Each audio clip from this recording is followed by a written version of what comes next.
John McEnroe Novak Djokovic.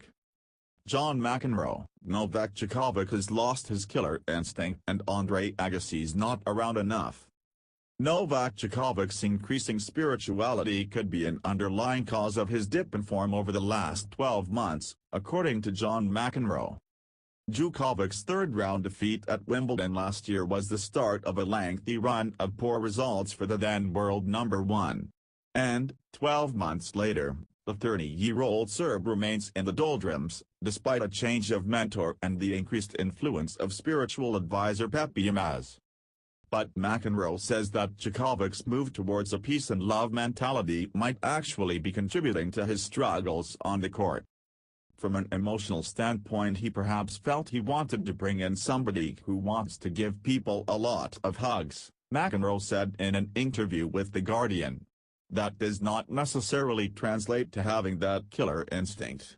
It does not automatically lose it, but you don't want to get into a situation where it is all peace and love and then have to go out and try to stomp on somebody's head in competition. I am imagining it is a work in progress.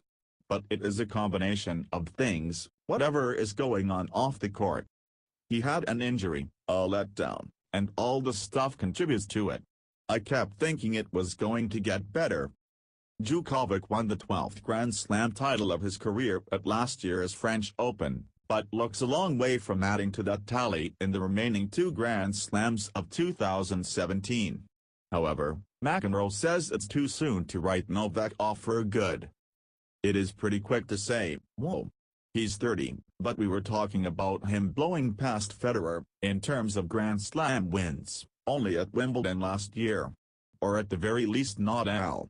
Nobody is sure what is wrong really. I think it's safe to say that it's tougher to stay at the top than get there. These guys have had phenomenal careers, Novak at 12 Grand Slams already. I suppose we shouldn't be totally shocked after being the first guy in 47 years to hold all 4 slams that there would be a letdown. Djokovic's part-time coach, Andre Agassi, will not attend Eastbourne this week and is yet to be confirmed as part of the players' coaching party for Wimbledon. And McEnroe, who coached Milos Raonic last year, believes such a limited arrangement is not enough for Novak. I can't see it lasting if he is only coming around for very brief moments, McEnroe said. But if they got the window of a month, obviously it is a totally different situation entirely. If I ever decided to work with Milos again and I showed up 2 days before Wimbledon, at that point it is really hard to make any impact.